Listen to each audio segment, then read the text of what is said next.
cash. You love a nigga bounce cash. Yes, sir. Y'all already know who it is, man. It's the dynamic duo up here, man. It's your boy Saint Icky, Kurt the King in here.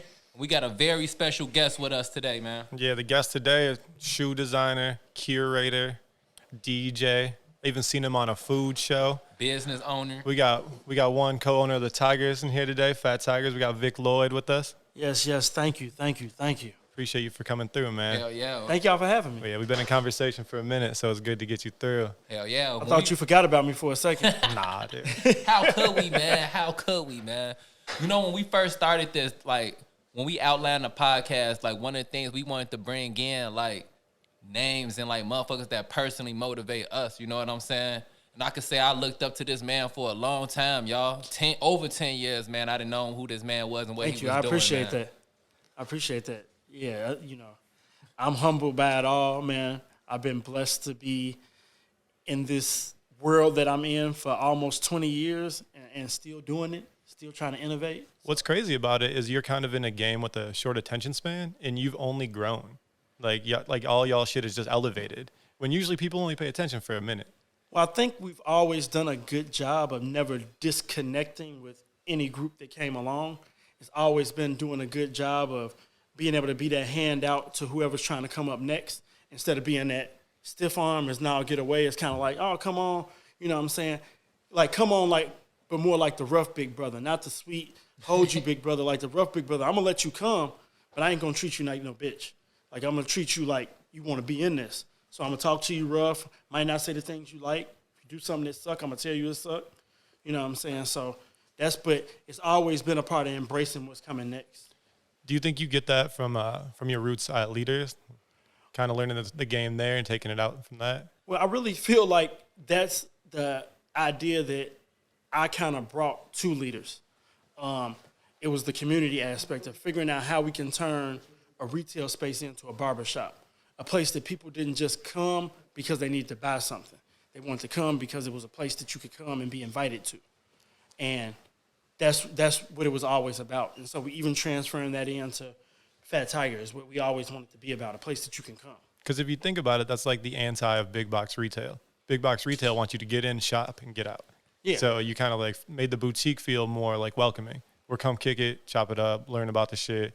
Or if you go to Foot Locker, they just want you to buy the shit and get out because they're just trying to turn sales. Well, that's the one thing that I learned from, you know, growing up in Chicago and being from the hood. Is what I always learned from going to stores in the hood is ain't nobody a better salesman than a dude in a hood clothing store because he going to tell you exactly what you want to hear to get you to buy this stuff. Mm-hmm. You know what I'm saying? They even going to have the beautiful females in there selling men's clothes. And they don't know nothing about this stuff, but they created the fake idea that they knew what they were talking about. So I wanted to bring that to the boutique, but not it be fake. I want to have you be well informed about the things you're selling and be able to inform the people that are buying them. So I want to tell you that this is Japanese denim. I want to tell you where this designer came from. Oh, you used to work here, and now he's here, and he's doing this, and you might have seen his work with this person, but now they're doing their own thing. But being able to accumulate that knowledge and then pass it on to, you know, a team of people that can, you know, work through that. Well, like you said, growing up in the hood, man, I want to take it back before we start getting into more recent shit. I want to take it back before Leaders, man. What side of the city you from, bro? I'm from the south side, Inglewood. Let's go. Yeah. Hell yeah. Well, actually, I'll be correct. I always say Inglewood because nobody really knows the neighborhood I'm from because it's very small, but it's right next to Inglewood. It's called Fuller Park, right. More lovingly known as Fuck City. But it's a very, very small neighborhood. It's really not that big. It's basically Inglewood is on one side of the train tracks, and Fuller Park is the neighborhood that's nestled right between those train tracks and the expressway. So it's like only 3 blocks deep and probably like 6 blocks long, but it's a little area right there. That's where I grew up. Yeah, we were talking before the pod, and you still stay out south, right? Yeah, I still stay out south. I actually live less than a mile from where I grew up. You know, I just really stay in the only multicultural area on the south side. It's like I'm in Canaryville, but I stay by white people, Mexicans, Chinese people, and my building is all black people that I stay in. So it's just like a weird little area. It's just like you go outside and you see, you know, yeah, Mr. Miyagi over there doing some, you know, it's crazy. So how would you say you got introduced to the streetwear culture, hip hop culture? How did you fall so deep into that? I would say that it started with hip hop, like all the way back to high school. Me and one of my homies in high school, we started buying records, trying to be record producers, trying to weirdly, we were gonna be a weird drum and bass duo. In high school, never really panned out. I never really made no beats, and then I decided I wanted to be a rapper. So when I graduated high school, I went to college and started going after the rap thing. And I would say, if we would have came and did music in this area, we would have been very, very successful. But we were a little bit ahead of how we wanted to present ourselves from how you need to be a part. But we were signed to I was in a group, it was called Usual Suspects. And that group turned into another group that was a little smaller called The Boardroom. Usual Suspects, we were signed to an independent record label called Planet 11. So we went on tour, I did the whole real rapper thing. Like I went on tour, recorded an album, recorded a couple mixtapes. But then I found the clothing thing, which was Leaders, and I wasn't really making no real money off the music. We was just kind of making music. So I was like, man, I want to do something that I like, but I can make some money from. At least, to feed myself, take care of myself. So that's when I walked into Leaders at this time. I think this was late 2002. But I just walked in as a consumer. But then started going every week. Like I said, like the whole barbershop thing, and me and the owner, Corey, we got real cool and tight. So it was me, Corey, and, my best friend, Mike Hunnits. Shout out Mike, man. I love that nigga, man. Yeah, so we basically just was like, hey, man, we know you really don't have no crazy money to do this, but we want to work and get out. We're going to just start coming and working, whatever. We just going to start working with you on Saturdays for free. You ain't got to pay us. We just going to be here. So we turned that into, we created another company called Focus Group where we did clothing wholesale. Well, that was the other business that Corey was in. He would take brands and sell them in other stores in the Midwest. So we started working with him with that. And then eventually that shit kind of went left. And we saw the growth in this streetwear culture, and basically was like, hey, man, let's kind of just focus this energy on the store. And that's when I started traveling to trade shows and started becoming a buyer. And didn't go to school for buying or none of that. Just had a good eye for stuff that I thought would be cool and stuff that the city kind of needed. And I kind of knew about brands, but I didn't never see these brands. So it's like, how can we bring these brands to Chicago? And so that kind of became like the lane to get into the fashion thing. Yeah, back then it was real hard to find those brands in Chicago. Now we talked about it a lot on the last couple episodes of the pod. Even Kev, who owns the shop we're in, Chicago's streetwear footprint is huge now. But back then, not at all. Not at all. So Leaders was integral in getting that shit popping. Yeah, right? So for a lot of brands, we were not only the only account in Chicago. For probably 6 brands, we were the only account in the Midwest. Like the entire Midwest for a couple years, like the Hundreds, 10 Deep. Back in the day with Crooks and Castles. Like these brands that had, might have had some explosions and might have died back down, or some that are still going.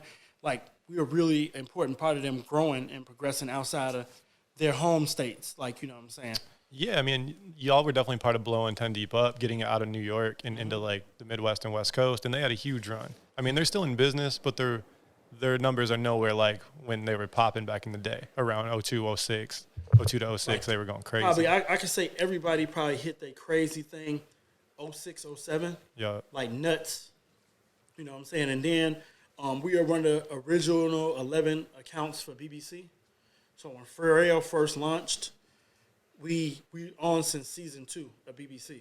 So season 1 was real exclusive. They probably only sold it themselves, but we were on since season 2 of BBC. And Leader still carries it now to this day. Right. It's probably the longest running account in Chicago, Illinois. Because a lot of people got it now. And that's when BBC was super sought after. Because Pharrell was hot. And he was rocking all the Bape shit. So people liked his fashion sense. And he just turned it into BBC, really. Exactly. Yeah. So that's a good look. Yeah. Y'all did a great job of that shit, man. Introducing all of those brands and shit. Because that's the first time I ever even seen any of that shit. Anytime I seen BBC outside of a music video, bro. Because I'm going to tell you how I got up on it. I got up on it because I went to high school at HF, so I went to high school with Rocky. You know what I'm saying? Yep. That was my boy. So when he started fucking around with y'all over there, that's when I started pulling up to the shop and I started seeing real shit. You know what I'm saying? And actually, how I even first heard your name was on the DJ tip. Yeah. You know what I'm saying? Yeah. Like, I remember, like, going in there and you would be playing music and shit. I remember going to y'all parties. Fuck, what was the name of y'all party y'all used to do? Shit, I don't know. We had so many of them. Y'all had so many. This had to be around, like, 08, 09. But anyway, every time I would go somewhere, it'd be Vic Lloyd DJing. Yeah. I'm like, who is this nigga Vic Lloyd, bro? Yeah. So the DJ thing kind of happened exactly how the clothes thing kind of happened out of necessity. One of my best friends, Timbuktu, rest in peace. R.I.P. For sure. I was throwing a party and he was DJing, but he was the closing DJ. And I had booked another DJ to open, and 1 week they didn't show up on time. So I fired him. And I just said, next week I'm going to bring a couple of little records that I got, crates I got at the crib, and I'm a DJ. You know, I've been practicing, messing around, but now I wasn't taking it serious. Like, I wasn't trying to do it. But then people heard me and was just like, oh, man, you keep practicing, you're going to be pretty good. So I'll just be like, well, hey, man, all our parties, I'm going to open up. And then until eventually it got to the point, all our parties, I'm closing it. Then somebody's opening up for me. So that was kind of like, it was just a process of me, you know, I never bit off more than I could chew. I always just stayed with the process. Like, Tim was the amazing DJ, best DJ I ever heard in my life, and I never thought I could be as good as him, so I didn't even want to do it. But when it got to a point, it's like, oh, man, there's some room for me in this. I'm like, hell yeah, and your ass grew too, bro. Cause like I said, it started off with them parties, little parties. I remember like motherfucking like Super Fun and shit, all of that shit, man. And then next thing I know, I'm seeing Future, Vic Lloyd DJ. You know what I'm saying? Yeah. All the big shows I'm going to, I'm seeing you DJ, man. Yeah, that was a crazy opportunity. I got to DJ the album release party that was in Chicago, Future's Dirty Sprite 2. Yeah. Was that the Shrine? Yeah. The Shrine. That was the crazy shit. Yeah, and the line was nuts. Yeah. That shit. That was nuts. So everybody wanted to be my friend that day. When they saw my name on that flyer, everybody hit me like, Vic, what time you going to the Shrine? I seen your name on the flyer. I'm like, man, they kept me short with this list, man. They really not me. I was like, if you're trying to link, we got to link now. And you got to come with me, like with me. Because I had to be there early. That day, like, the shit was early. Like, I was at the Shrine that day from, like, noon until, like, just because it was so wrapped tight that they wanted everybody there to make sure, you know, that went crazy. Bro, I lost my mind when I see that shit. Man, I just remember getting to work, like, Future dropped the album, and they was like, tomorrow he playing. Like, what? Yeah, it was just like that. Shrine, who hit you up? How did that even come about? So, it's basically, it was like a two-pronged thing. I was cool with a lot of the management at the Shrine, but then somebody that worked for that label was like kind of cool with me too, but we wasn't super cool. It's just they was asked to throw out a name in Chicago, and they basically threw out like my name, Sean Mack, and DJ Ferris. So it ended up being me and DJ Ferris for that, I think. Yeah, for that one. So. Hell yeah. Man, that's dope. Yeah. I mean, honestly, some of your even residencies were lifesaver because at that time in Chicago, not a lot of places were playing hip-hop. No, so I'll be trying to go out on like a Tuesday or Wednesday and want to hear some hip-hop, and I would just look to see where like you or Castle or somebody was DJing, and I was like, I'm about to pull up there. Because you'd be all over Crocodile, fucking all of these places. Yeah, so that was like life-saving shit. Now, I feel like we did a good job, that little group of like, it was like me, Castle, Izzo, of like DJing at like weird spots that people didn't think like cool DJs would DJ at. But it's also because they kind of let us do whatever. Bruh, Alive One. Castle killed Alive One. That shit was guaranteed fire every Friday and Saturday. Yeah. Music-wise, the crowd could get a little weird. The crowd was real weak, quacky, kooky. Yeah. It was different because it was like the weird mix of Castle having his people come through, but then like the neighborhood people that just knew it was good music. It was split half and half for sure. It was like the hip kids and then like the Linkin Park kids. Straight up, yeah, exactly. Just divided in the rooms. Yeah, that's the one thing that changed when we started doing Tonic Room though, because Tonic Room was the first Linkin Park party. It was all cool people. Yeah, for like sure. you couldn't get in if you was from the neighborhood because the shit was Tonic packed Room, out. boy, I forgot about Tonic Room. That boy, I remember we go downstairs, then we go upstairs and kick and smoke a little bit. Yeah, man. Well, that's because Izzo had Tonic Room pretty hood. Like he would just play straight rap shit. Yeah. Castle would hit you with the R&B. He'd play some like funk and shit. Yeah. But Izzo was just, he's hitting you with straight hood shit. Like all Izzo night. was trying to turn up for real. For sure. I'm glad Kurt said that because like we always talk about like how Chicago the streetwear and how Chicago grew that way. Bro, like he was right. It wasn't nobody playing hip hop, bro. I remember you couldn't go nowhere, no. You couldn't go nowhere, bro. No side of the town unless you was going to the hood.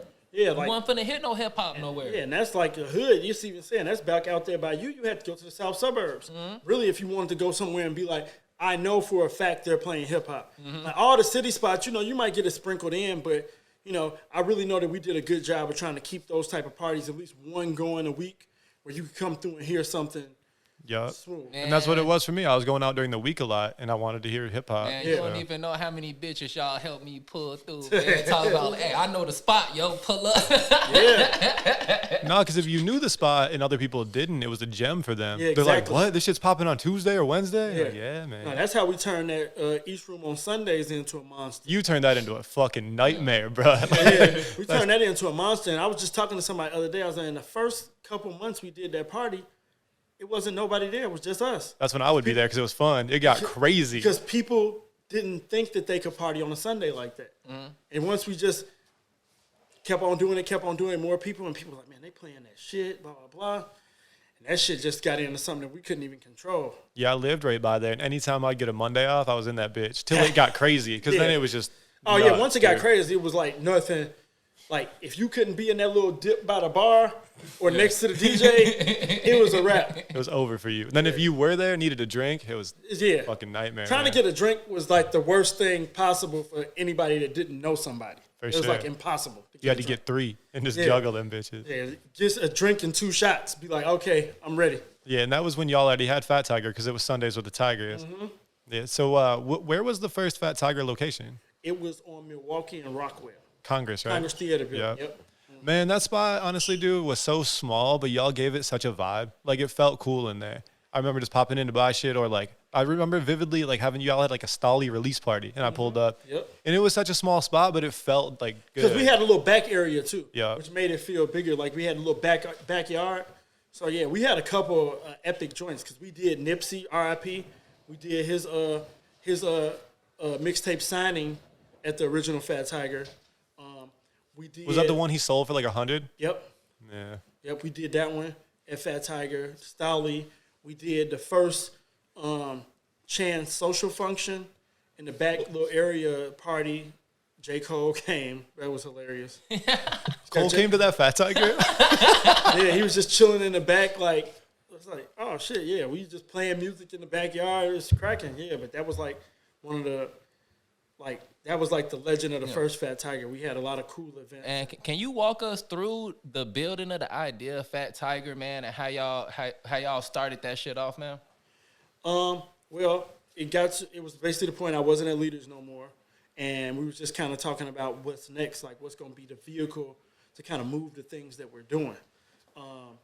And at that point in time, it was like we had DBM and then Avita were the brands that we had, and at that particular point, we didn't have, without us being at Leaders, we didn't really have anywhere to sell them. So it was kind of like, okay, let's figure it out. So one day, me and Rello were driving around, and we saw a for rent sign on the Congress Theater building. And I forgot, it was like a price up there starting at something like. So he was like, shoot, let's hit him up. We hit him up, we went and checked it out. And the shit was such a good price, we was just like, cool, we'll take it. We didn't have a name for the store or nothing at that particular point. We just knew we needed a space. So we got the space and then spent the next couple of weeks trying to come up with what a name would be and how we plan on opening it. So we probably got the spot in October, and we had opened by Black Friday that year. Oh, it turned it around quick. Yeah. That's real quick. So, like, where did because I'm always real curious about, like, names and how they come about. How did Fat Tiger Workshop come about? We kind of named ourselves like naming a band. I think we might have actually used a band name generator. And I think that kind of helped us come up with the Fat Tiger part. And it was like, we had like 5 options, but we just know we wanted to put Workshop on whatever name we had. So Fat Tiger ended up sticking because we liked the initials, FTW. So Fat Tiger was like, oh man, this is it. And we liked the tiger. Like the tiger is a good, strong mascot, you know. Yeah, it's timeless. It's super timeless. So that's how we named ourselves. Yeah. That was dope when y'all really started to incorporate those workshops into it, because it made the name like come as a whole. Come to life. Yeah. Yeah, That's the main thing. We always look back to see, like, coming up, like, I was kind of the only source that people could come to and figure out stuff that they was trying to do. And I'm just like a person. And you come into and talk to me while I'm 9 times out of 10 at work. So it's just kind of like, oh man, when we have a space, let's kind of offer this information that we can kind of teach in class form, or at least like lecture form, kind of just talk about these things and just see how interested people are in these subjects. So that was a definitely dope part of, Fat Tiger Workshop. I mean, it's a dope concept in general because a lot of people that come up are trying to hoard that information most of the time. So y'all offering it up is great, because a lot of people a lot of really creative people don't know how to like get their shit onto t-shirts, where to get the shirts, how to print the shirts, etc. Well, also we tell people too, that's also a part of it. Google's your best friend. We always tell people that. It's like, don't waste your time being here asking those type of questions because that's the type of stuff you can find out by getting on Google. You need to ask more questions that are a little bit like non-tangible, if that makes sense. Like more so about like proof of concept and like, does it make sense that I'm doing this or should I like? Yeah, like if they have a yes or no answer, you should be able to find that on Google. Yeah. You know what I'm saying? But it's basically like you need to figure out like what's in your head. How do you get that out? And how do you get that on that? Right. Like, are you a graphic designer? No, you're not. So you need to get a graphic designer. You know what I'm saying? Or you need to sit down and teach yourself that skill. Right. So that's part of it too. Hell yeah. Yeah, I'm glad you mentioned Relo name, because that's another motherfucker I've been looking up to for a long time. That man art go crazy. How did you and Relo link up, man? Well, so Relo and Joe are best friends from high school. Well, grammar school through high school.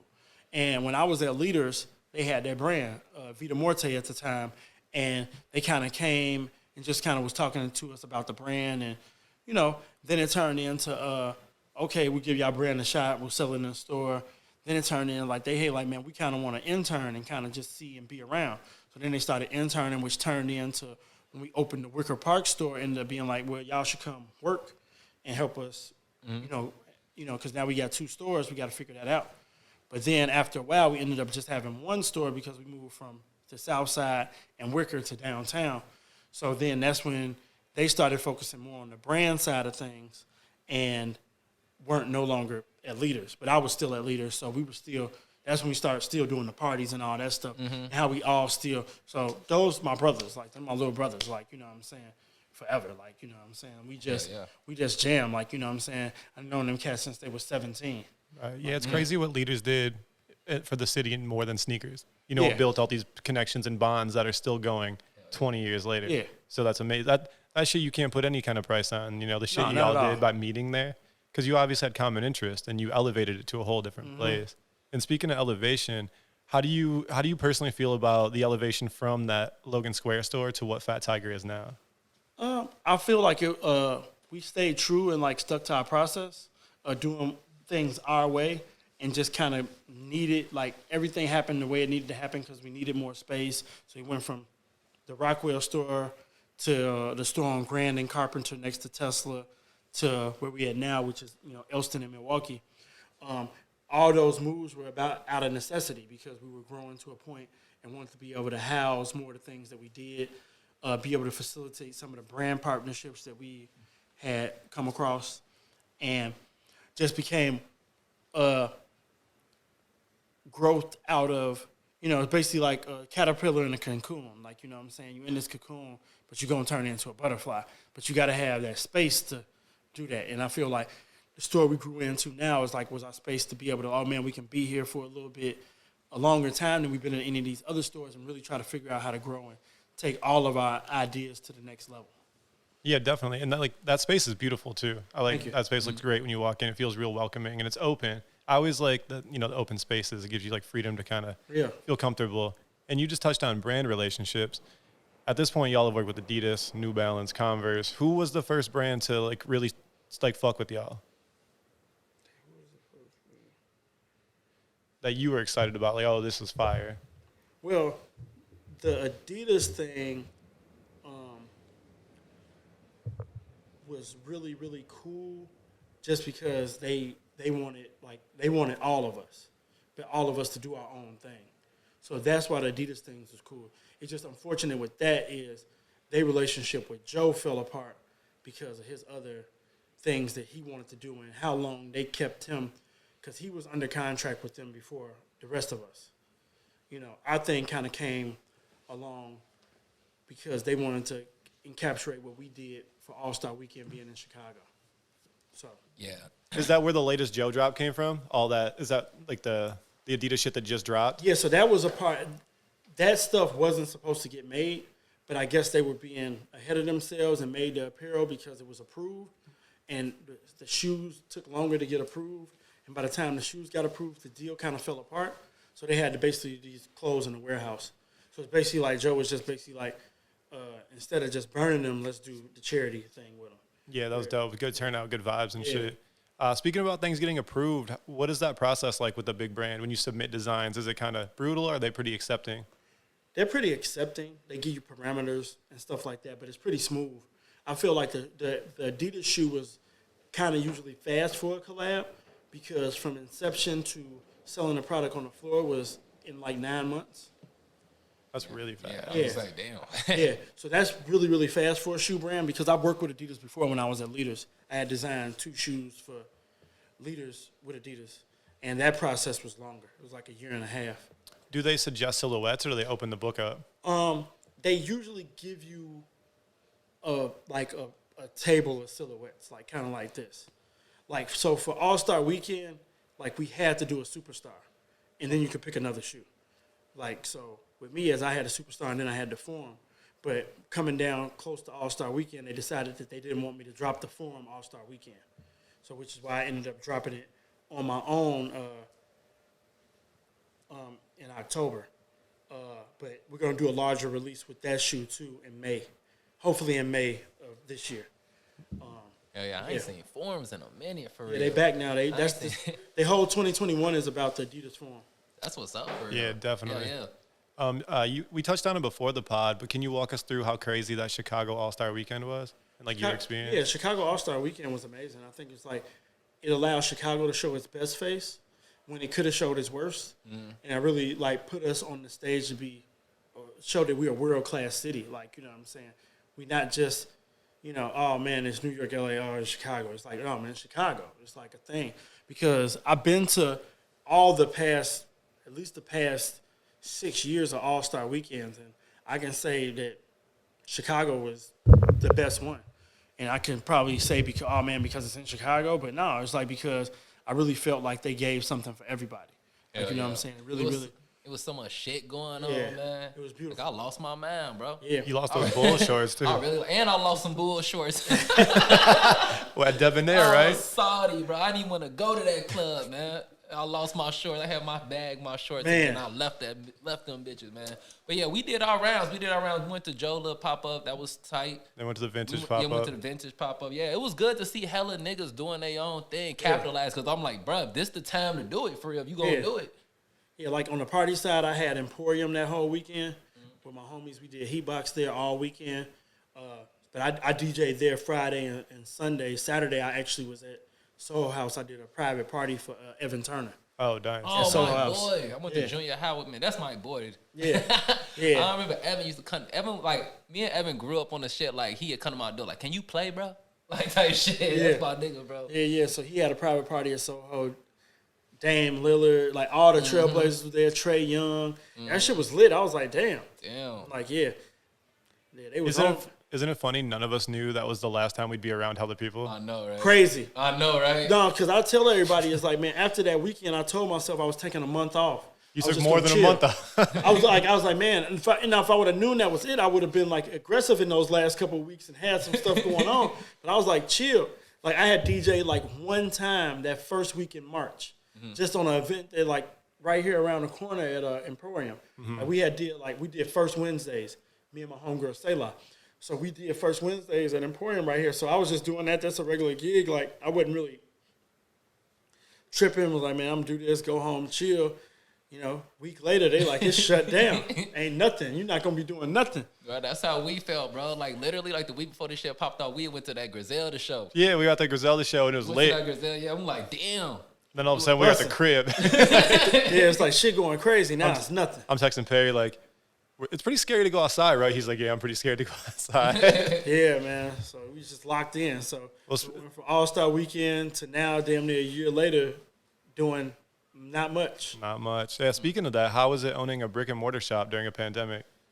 We was closed. So we was closed March, and we were supposed to open back at a certain time, but then the social unrest happened, and we ended up getting looted. Bro, that broke my heart, bro. That really broke my heart when I saw that shit. So we ended up being closed longer. So I think we finally opened back up July 1st. And then we've been kind of open since then under like regulations, 3 people in at a time, wear your mask, you know. Yeah, y'all have always been pretty good about the e-commerce though, so that'll keep you moving. Yeah, even e-commerce is decent throughout the brick and mortar. Like I don't want to touch on this. I don't want to touch on it too much, but like when that shit happened, when niggas looted y'all store, bro, like I was mad, bro. You know what I'm saying? I was mad. Yeah, no, the shit was what I'm saying? But the shit was weak. But y'all handled it. Y'all handled it gracefully. For real. Y'all No. handled that shit super gracefully. Because we understand people upset. And then, like, but it's just the thing is, like, you know, we just try to get the message out that, you know, sometimes your anger is misplaced. Like, going after independent-owned stores don't get you nothing or get no solution. I don't have no political power.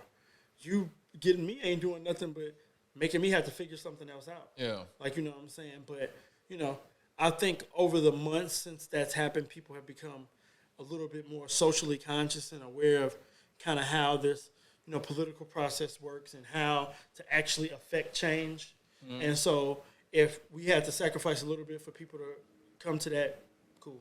Yeah. I mean, that's a really great outlook on it. And like Perry said, y'all handled it super G anyway, you know, because people were like, oh, we're about to find it. And y'all were like, let it live. You know, it is what it is. Like, shit is done and over with. Y'all just rebuilt, got it back popping. Yeah. It's just weird. You described it the best with misplaced anger, because what does that shops like that have to do with anything that's really going on? If anything, they're the opposite of it. You know, they're providing to the community. Yeah, that's always been our whole thing is we're a place that we want you to feel like this could be your escape. Oh man, I can come here, I can get some inspiration. It's like I don't necessarily have to go buy anything. It's nice you come through and buy something, but it's also cool if you just need to, I need to go somewhere and look at something and see some people, and maybe even just possibly chop it up with somebody. You know, that's what we always just try to provide. Man, some of the greatest ideas come from just normal conversation. Yep. And you take a moment of that conversation, you start to think about it and deep dive it, and you'll come up with some like fire design or concept for some shit just based off what you talked to a homie about or to some random person. Yeah, I feel like we get a lot of stuff bottled in and don't get it out. And I feel like that's like exactly what you're saying is talk to your homies, like bounce ideas off people. Because a lot of people get this misconception in their mind that I can't tell people my ideas, they're going to steal it. Once you come up with an idea, it's in here. It's everywhere. Bro, I say it every episode, bro. I'm like, once you speak on the idea, bro, it's out here. It's out here in the air, bro. Like that idea didn't even like. If you think about it, like this idea didn't even exist. Like no one started. Now it do. But now it exists, and anybody can just grab it. Yeah. So now your job is when you have those ideas, I tell everybody act on it. I say it ain't got to be the biggest act, but sometimes it's just get your process going. Right. Like you know what I'm saying. I think the key to actually doing anything is just starting. Putting it in motion. Because the hardest thing is that first step. And once you make the first step, you feel more inspired. Yep. But when you're just thinking about it, you could easily be like, nah, fuck it. I ain't got time to do that shit. Hell yeah.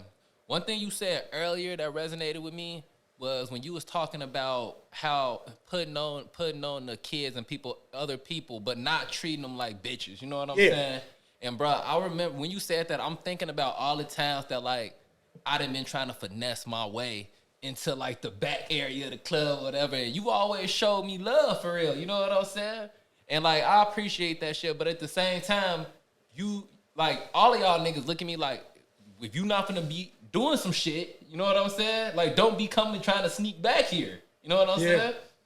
And like, I think it needs to be more of that energy out here, man. For like, so people have opportunity to grow. You know what I'm saying? Well, I just think the whole thing is that a lot of people want things easy. But if you get things easy, you never appreciate it. Right. Ever. Never. Not a little bit. So my whole thing is I want to give you the game, but I also want you to make it appreciate that I'm giving it to you. I don't want you to look at this as like, oh, man, this game weak because he gave it to me. No, it's not. It's like I can tell you, I can give you the keys to how to make $1,000 tomorrow. But if you don't walk the steps that I told you, if you just think you're going to get the $1,000 tomorrow, you're not, you know what I'm saying? And if you come back to me and I'll be like, your idea whack, or it's not even whack, it's just you need to work on this, build this. Like, it's like a dude that was mad at me forever because he asked me about his music, and I told him nothing's wrong with his music, but where his trajectory or where he was trying to go with his music, he needed something that they could try to play on the radio or I would play in the club. That wasn't necessarily saying for your career. I'm just saying if you want my help, because I don't work at no record label. The only thing I can do is you got to play something that the area I control, which is a party, I can play that record there. if you want my help. So even if you got heat, it's got to fit the moment. Yeah. Like, even Currency can't give you a record. You ain't playing the Currency at the club, you know what I mean? And Currency, my main man. Yeah, like, for sure. I've DJed for Currency before. Like, and it's just like, he know, but he also know his lane. Currency is the perfect example of what I'm talking about. A person that knows their place, knows their range, knows their lane. Yeah, we speak about him often on the pod because he just carved out his exact lane and he's on top of it. He's okay because he know I can be just as rich as this other dude doing stuff this way. Yeah. I just might have to do more stuff this way than that person. That person might be able to put out 1 album this year. For me to do what they do, I got to put out 4. But I'm okay with putting out the 4 because the 4 I put out is exactly the stuff I want to put out. So it's not work. I'm doing what I want to do. He's not compromising anything. He's doing it all the way he wants. Yeah, he just opened that Jet Life store in New Orleans. So he's like, you know how much money he's making off that shit? Making tons of money. And then he got the car shop too. Yup. Doing customs and all that, you know. His car shit is crazy. Yeah, crazy. Dude. Like that lowrider collection is nuts. Yeah, he just bought the Indianapolis 500 pace car Corvette. He just like lives in the suburbs of New Orleans and has cars like lined down the He street. just drive like he just gets what he loves. Like, I His fuck Hot with it. Wheel game crazy. Yeah, if you're rich, you can kill some Hot Wheels shit. Yeah. Speaking of just doing what you want, is that kind of how Sensei came about? Sensei came about is because I never technically had a brand. Like that a brand that was me. It's like I just always carried myself like a brand, like I was building something, but it never was attached to a product outside of me DJing. So it's just kind of like Sensei kind of came as me kind of putting out a brand that kind of embodied like who I am. It's like a teacher, a mentor, somebody to give you some guidance, you know, and then maybe this guidance can come through apparel. You know, maybe it can be a process. Maybe it can be something, or maybe it's just stuff made in cool colors that you like. Cool. It's like, you know, with me, it's no pressure. It's like I'm not trying to overdo it. I'm not trying to pressure anybody into being like, oh, man, you got to wear this stuff to be cool with me. No. Make stuff. If you like it, cool. If you don't, cool, too. You know, my emotion's not that tied into it. If you be like, oh, man, I ain't like that shirt you make where I'm going to go somewhere and cry, I'm just going to be like, oh, tight. Yeah. Buy the stuff you like, dude. It's like, you know. For sure. And to kind of touch on that, I feel like we talk a lot about the highs of people's shit, like when they killed it. What does it feel like when you miss? Because everybody misses. How do you process like a miss? Well, processing a miss is just kind of knowing, like, if you're an amazing free throw shooter, you see, eventually you're going to miss. And it's just, as long as you know that's going to happen, you're able to deal with it. Like, you know, the people that think that everything is a riding high moment and it's always going to be that way always have the hardest falls. Me, I always expect to miss. Like, I don't like Shit about the miss. yeah, this is what shit, man. Oh man, I'm dropping these shoes, man. Nobody gonna buy this shit. I'm gonna be sitting up here counting inventory tomorrow, man. That's just how I look at it. It's like, you know what I'm saying? But, you know, through that outlook, I'm able to, you know, succeed in some things and like, you know, be able to move, you know, kind of forward. Yeah, that's a good outlook. Because I feel like when people miss for the first time, it rocks their world. And they like have a hard time coming back, like bouncing back from a miss. When like sell out, and then, oh, this shit's just sitting. Yeah.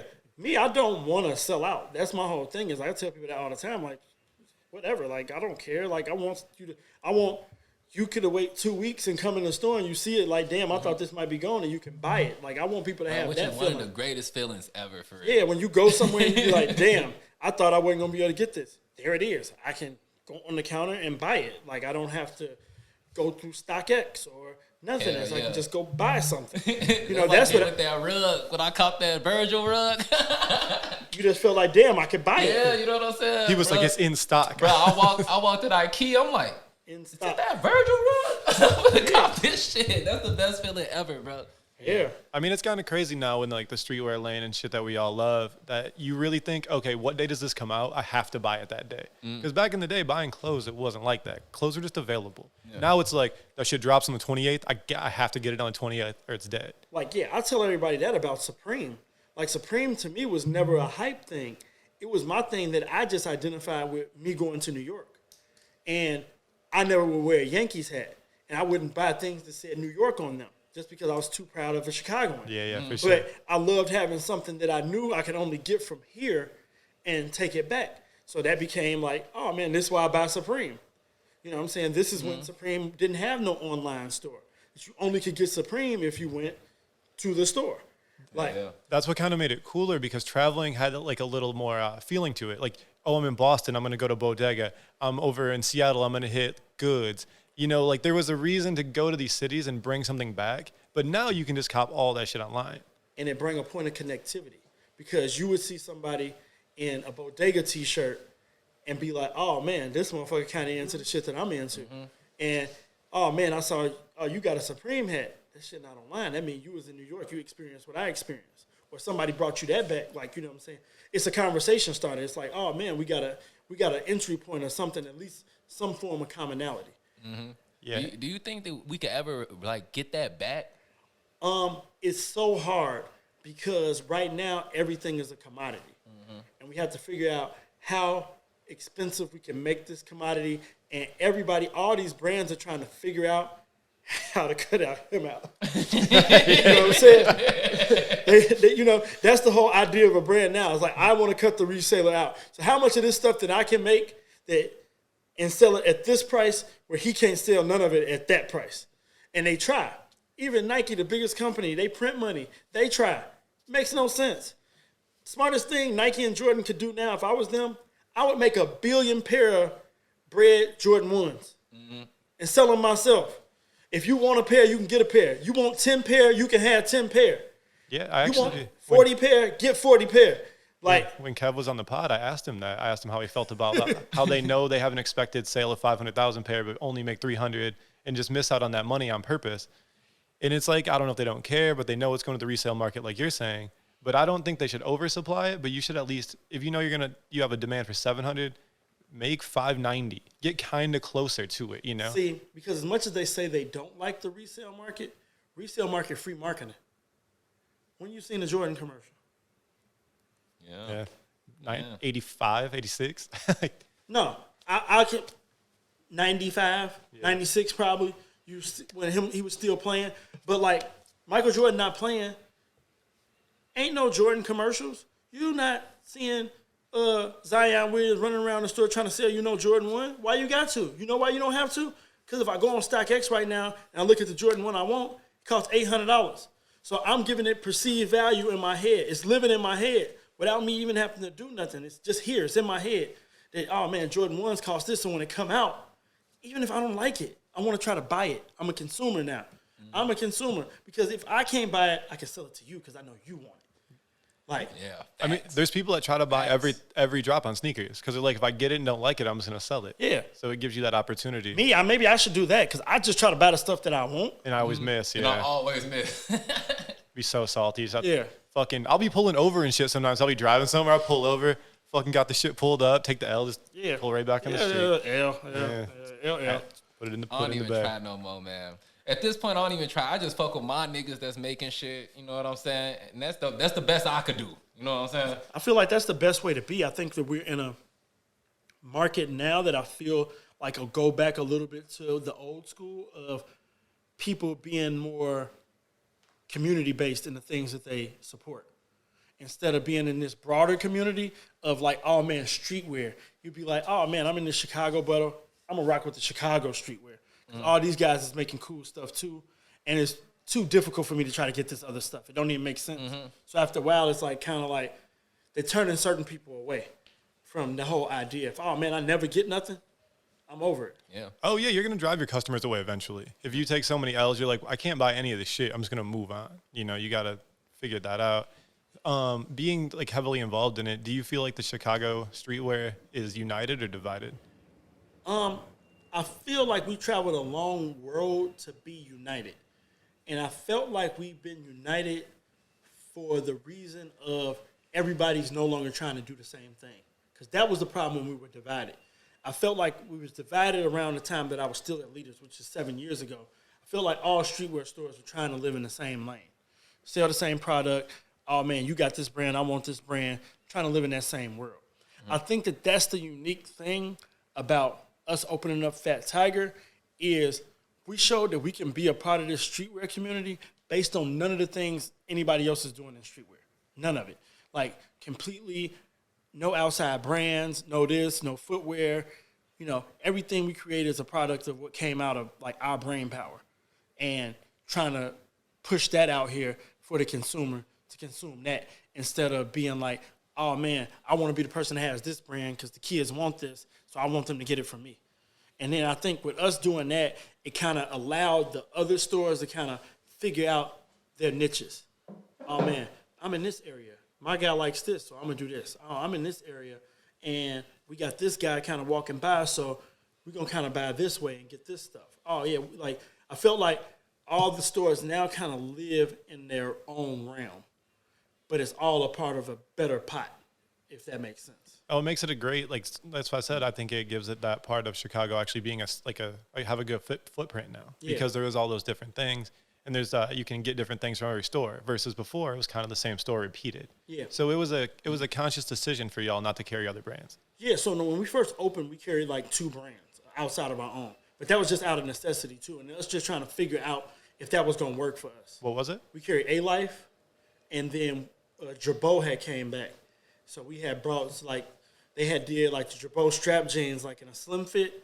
So we was, like, the only store to carry those. But weirdly, they went out of business very quickly, at least in the United States. I know they still have a business overseas, but at least the people here doing it stopped doing it. So The rise and fall of A-Life was pretty brutal, too. They were, like, fucking killing it for a while. And then that shit is... Well, they did a lot. You can kill it as a brand when you're vertical, when it's just you're selling your product. But they went wholesale, and they probably went wholesale a little bit too early. They could have took the cue from Supreme and maybe stayed as a destination for a little while longer. I feel like brands missed that disservice for a while. It was like, if you can keep yourself a destination for long enough that people build up that love and wanting to come get it, then now you can spread it out to the world, do that. But I felt like it just was this boom happening, and everybody felt like they had to be online or in multiple stores, and that's what happened to A-Life. But they actually are doing a pretty cool job at trying to come back. Oh, their comeback is dope. I'm just saying they were on top for a minute. Yeah. The thing that people don't realize about wholesale is it looks cool. Like, I'm in all these places, but you're selling that shit to them dirt cheap. You know, so it's like, you know. Not dirt cheap. It's Keystone, like half, you know. Yeah, but Keystone, but like, you making good money. Because basically think of it like this. Hey, man, it's the drug jam. You know what I'm saying? You can sit down here and you can nickel bag people. Cool. How long it take you to sell these nickel bags? Or you could be like, hey, man, I'm going to sell quarters. So I'm only selling quarters. You buy this quarter, how fast you moving through your ounces. So that's the whole thing. That's the idea of wholesale, is let me get through this pack so I can get on to my next season. Like, I don't want to sit on this stuff and try to figure out how I'm going to sell it. I put it out here to y'all. You know what I'm saying? It's just some people do it before they should. Right. Yeah, definitely. Go. Music, man. We gotta get back to music, man. Okay. What you listening to, man? Oh, man. I'll be trapping, man. I'm just like, I literally, all I've been listening to is just 21 Savage. It's sickening. Like, I'm sick. Like old 21 or new 21? Both. Good. All I be doing is chop, like chopper, making gun Yeah. sounds. It be hilarious. I be in the car, I have my son in the back seat. He ain't number 1 year old, but he be pointing his finger up, bouncing to it. But yeah, that, and then I really like one of Gucci Mane's new artists, Fujiano. Yeah. Yeah. He crazy. Daddy put me up. Yeah, Fujiano and Pooh Shiesty, I'm rocking with them. But it's just like, honestly, I want the world to open because I miss our Chicago music That's scene. what I was gonna say. I miss it. That's what I was gonna because say. like me doing my concert series that I was doing at Emporium, that's how I got put on so much new music, just by reaching out to new artists. Some of their stuff I never even heard before, but it's just like, hey man, you want to get on stage and do something. And it's just kind of like, oh man, I rock with you. I'm a fan now. Like, I miss that because I feel like with the pandemic, it's been a lot of oversaturation, which is why I haven't probably listened to a lot. It's been so much new stuff that I just kind of be like, man, I'm just gonna listen to what I've been listening. Yeah, and you can't feel it out in the world, which is a huge thing. I know because you a DJ, so you already know. Like, I miss it. Me too, bro. I miss the energy of seeing how people react to a record. I'm just saying, when this shit open back up, it's finna be nuts. I ain't lying to y'all. This shit open back up. I'm throwing a party every day of the week for a week straight. And they'll be lit though, because people are ready. People are Yeah. ready. for a week straight. People are so tired. It might even be like I might even tell Emporium now. I might text them now. Hey man, whenever it open up, book me for that whole week. We open it at 5 every day. We starting a party from 5 to 2 every day. And there'll be for a lines. Yeah. Cause I just feel like people gonna miss it, man. People gonna want to go out. Like when shit open back up that first month, we gonna see an economic spike we never seen before ever. People gonna be out spending it. People gonna be fucking. It's gonna be kids born, bro. Like this shit gonna be nuts, bro. But honestly, man, bars and restaurants need that bread. They've been down super bad. Yeah. Imagine owning a bar that's been closed for 8 months. Yeah. That's fucking crazy. Yeah, you got some SBA, a little grant money here and there, but The keyword was little. Money. They ain't even giving you shit. Yeah. You're paying rent on that space every month. yeah, I just feel like a lot of spots, they landlords probably worked out a deal. Hopefully, Because that's just like, hey man, I ain't making no money, man. I'm not making $1. And if you're the landlord, it's not in your best interest to evict anybody because nobody's trying to open a business. Yeah. So you'll just be sitting with an empty space. Crazy. And you might as well have the established space. And a lot of shit moving around too. It's a lot of niggas that lost their spots and a lot of motherfuckers that picked them spots up. You know what I'm saying? So like shit gonna be crazy. They gonna be looking for motherfuckers to like fill those rooms up. You feel me? Yeah, shows are gonna go nuts, dude. Once there can be live music again. Yeah, it's gonna go crazy. I mean, I can't imagine the first music festival anywhere after all this stuff with like Music Fest. Gonna be stupid. it's crazy to say. I don't even remember the last live show I seen before this happened. I was supposed to see Snow Allegra like 10 days after it happened, but I don't remember that. Told me, Griselda. Oh, Griselda. Yeah, we did see that. Griselda, yeah. That's a good last show. Do you remember That's the a last good show you last seen? show. That was a good last show. Good last show. Westside came out in the Montclair bubble, wore it the whole show, hot as fuck. Yeah, he looked like Santa Claus. He had the long Montclair on. What was my last show? I can't even tell. I can't even lie to you. Yeah, but I don't remember before Griselda. But it's just sad we went a year without that, man. Yeah, and I thought it was bullshit too. I swear I thought it was bullshit. Yeah, I told Perry it was going to last till June. He thought I was nuts. And now we're in like January and that shit's still popping. Before we get out of here, because you're from Chicago, we got to talk about it. What's your favorite Jordan models?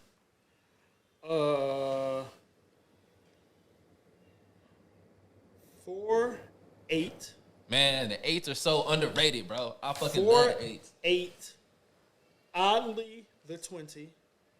Oddly, And my no one ever favorite got the 14. basketball I used to hoop shoe in the 20. is the 28. 28? Jordan 28. You find them, anywhere,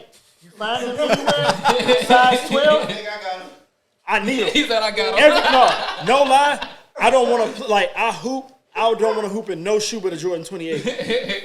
That's funny. Yeah, I remember like when I was in high school and they started retro and shit. But like to hoop in, I'm gonna get the new shit. Like I had some 20s. Yeah, you know what I'm saying? Like the retros, I wasn't hooping in Jordans even like, I was in high school when the 11s came out. I wasn't hooping in them. Even then we was wearing them to be slick. I was hooping in the Jason Kidds, the Zooms joints. That's what I hooped in. Like I wasn't hooping in no Jordans. Like not until I found that 28 that I felt like it was a Jordan shoe that I would hoop in. Like, that's the most comfortable shoe, and it solves the issue I hate about shoes. Laces. Like, it has the zipper that covers that up. I hate my shoes coming in town. I hate dealing with that. So I love that they got the shroud that zips all the way up. I don't have to think about it. I think that might be the reason I love the 8s, too. I remember what was it? Is it the 17s with the little thing right there? Yeah, I had them bitches, so I used to hoop in them bitches too. But yeah, the laces, they kept the laces tight. Ain't nobody trying to stop and tie their shoes when they're hooping. Hate it. That's the worst shit. Because you'll know they're untied for like 3 minutes. You're trying not to fucking step on And I your guess shit. I like the Jordan 1 now because they're comfortable to me because I got old people feet. They flat, and I need, like, flat shoes. So I like Jordan 1s. Isn't it kind of crazy, though, that you can't even get not sought after colorways for under like $330 now? It's crazy. No, Nuts. it's crazy. You used to be able to grab a Jordan 1 in an off colorway for retail. Yeah. Now it's $330 at the lowest. Yeah, it's just crazy. Just because it's something got popular and people, they have made it match their aesthetic. This is how I like to look. So since I got this look that I got to look this way, I'm going to get these shoes in every color so I can look this way with different color shoes. What's crazy about that shoe, though, is you really can wear it with like anything. It looks really good with anything. So that's dope. Well, hold on, one more thing. You fuck with Forces? That's another thing we always debate about on here. He I says don't like- Forces are too chunky. I love Forces. I love Forces too. Love for Lows or highs, no mids. Yo, you don't like yeah, cause the strap get loose. Nah, man, it's just The strap get loose. mids is just janky. I own one pair of mids, the Tuskegee Airman joints. Only pair of mids I ever owned. But I love the highs. Give me a boot feeling. And Lowe's is cool. Lowe's is real smooth. Yeah, man. I'm trying to get him on the love. They just got the thick sole and they feel just chunky. You got little feet too, so I don't know what you talking about. Yeah, that's Damn. Them shit's gonna look slick on you. Yeah, I don't know for what sure. you talking about. Like you, whites, boy. Yeah, I guess when you get to Or the 12, black- when or you get to some- 12. Or some I got blacks a in the boat, fall. baby. Blacks in Like- the fall, smooth, no creases on them. I've done a good on. job of camouflaging how big my feet are. People be like, "You really wear 12?" It's like, yeah, man, I wear 12 since I was a sophomore in high school. Finding the right silhouettes to mask the 12s, dude. That's funny. Yeah, the 8s always look good. You know, you can't make the 8s look bad. Eights look So good. they're just hard to find because 8s are really hard to find. They are. My aquas is beat to shit. They are. You got some of them laying around here? Okay. this guy have a great- My aquas is beat. Like I'm talking about beat. I still pull them out though. Hell yeah. I think beat sneakers are dope sometimes if you're wearing the right fit with them. I like if you it. got like a vintage kind of fit Yeah, on. when I like- was young, when I was really like going to punk shows and shit, like my goal was to get shoes that people wanted and beat them. Yeah, no, that's Just the to thing. piss them off. No, so the OG Yeezys, that's what I did to them. I turned the OG Yeezys to snow boots. And what's crazy is I beat them to shit for years. Still messed around and sold them, beat the shit for $500.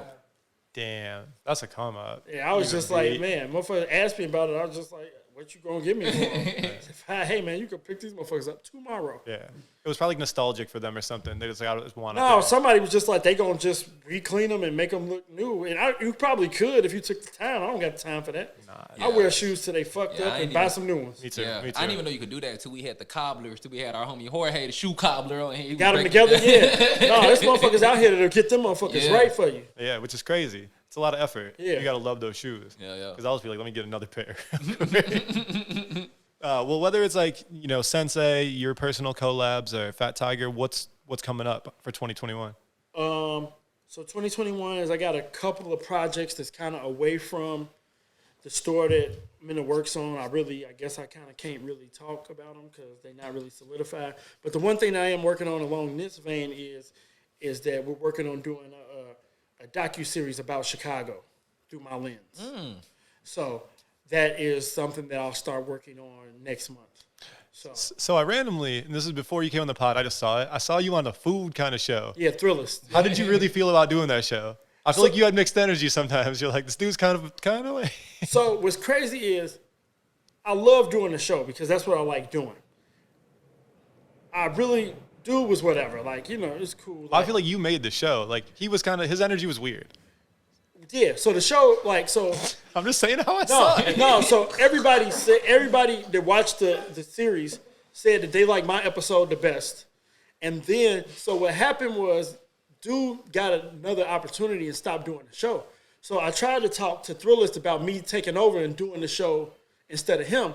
But the connect I had, there was a producer over there, they had left on to work at another company too. So it was just kind of like dead in the water. So that's a part of what's coming on next is possibly me doing a show kind of like that. That kind of brings me back to something I thought earlier when I asked you about Sensei and you said, well, I never really had a brand.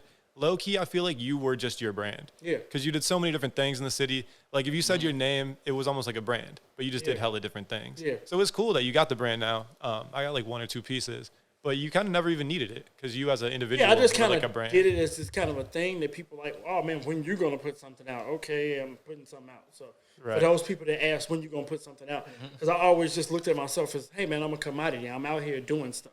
It's a curator. You want to deal with me? I'm DJing at this spot. Come by, kick it, have a drink. You want to have an experience? Buy me a drink. You know what I'm saying? Yeah, no doubt. I mean, I'm glad you do the brand. It's cool. And I feel like it brings a good aesthetic to Fat Tiger because it doesn't look like the other shit. That was my whole goal, is to try to do something that was different.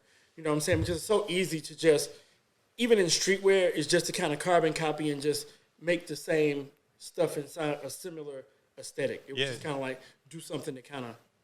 Plus, I'm the only person that doesn't have a hoodie on today. Yeah, so for it's sure. obviously a central piece. It is. clothing. I mean, you need some. And I hoodies. usually do have a hoodie on. That's like honestly, like this time of year. It was nice outside today. throw a hoodie on. Yeah. Nicest 36. Yeah, no, that's nice. That's nice, 36, yeah. nice. That's nice, yeah. It's January, nigga. Yeah, wait till I hit New Orleans.